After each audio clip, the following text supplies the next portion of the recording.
Well, that was actually a game.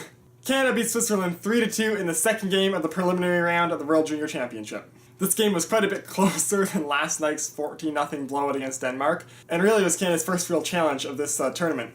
I thought the Canadians were obviously the better team throughout the entire game, but some penalty trouble and not being able to capitalize on all their chances, especially on the power play, caused the score to be closer than what it probably should have been.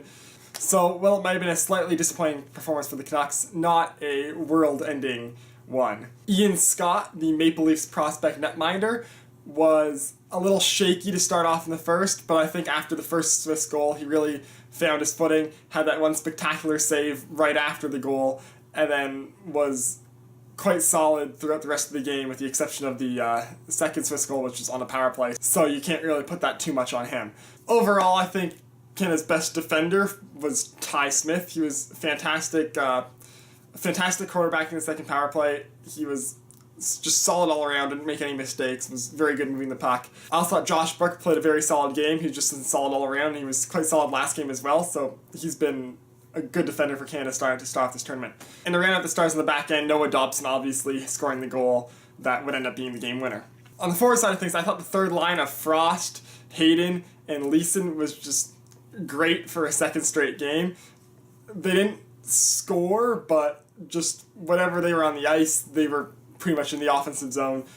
Their presence was felt, and I feel like as this tournament goes on, they're going to be quite a driving force for Canada going forward. Cody Glass scored the first goal 36 seconds in. I thought he had a terrific game as well to follow up with his Forest's performance last night. He's just been a solid number one center for Canada, and I feel like the offense will keep rolling in for him as the tournament goes on. Nick Suzuki was also very impressive, and I'm surprised that he only had the one assist. He really deserved more offensively. He was buzzing the entire night. And then the fourth line had that one goal. Bowers was impressing me all night, and he got promoted to the second line out of that. And then Entwistle knocks in the goal off of Bowers' effort for Canada's second of the night. So while Canada only had 3 goals, I feel like a bit of that was due to some unfortunate bounces and things not going in for the offense. Like Owen Tippett had that one spectacular shot in the third that went off the inside of the post, and there was a couple of close calls. Lafreniere got robbed right in forehand, and there were just a couple of chances that Canada could have had to pot a couple more, and it just didn't go their way. Speaking of Lafreniere, he got benched in the third period, and again, not that he played a bad game, just that he wasn't spectacular. He wasn't the dominant, skilled force that he maybe can be. I haven't watched any QMJHL this year, so I don't really know what he can do. But I hear that he can be a dominant force skill-wise. Honestly, him getting benched may have just been more of the fact that it was a close game in the third. It was a kind of a gritty game, and like with him being 2 years younger than the average player in this tournament, we were probably just putting him on the bench and moving Bowers up to the line because we want a more solid defensive option in Bowers and just be more grittier and tougher in the third in a close game. So I wouldn't take Lafreniere getting benched as too much of a lack of indication of his skill. I think he's a very skilled player, and I wouldn't be too worried about the fact that he hasn't got a point yet in this tournament. Hopefully he'll get one against the Czechs. I feel like it's coming. Again, as a player who's not draft eligible until 2020, he's incredibly young for this tournament, and I feel like his age might be showing just a little bit. Now moving on to the Swiss team. I thought they played terrific this game.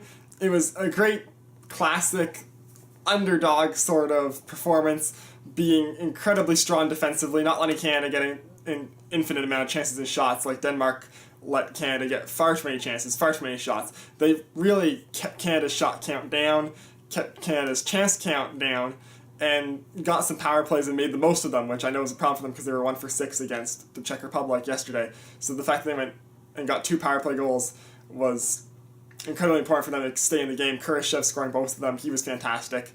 And honestly, that Kurashev penalty with like 1:30 to go probably shouldn't have been a penalty, and in that case they would have had him on the ice for what would end up being a power play with a minute left, and really they probably could have pushed that game to overtime had that penalty not been called. But the refs called the penalty. What are you going to do?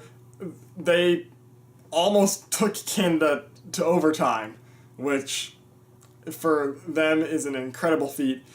And I thought that they played an incredible game. They gave Canada an actual challenge, which is quite rare. I'm used to Canada being Switzerland like 6-2 or handily like that. So, great game for the Swiss. Canada probably should have scored a couple more goals than they did.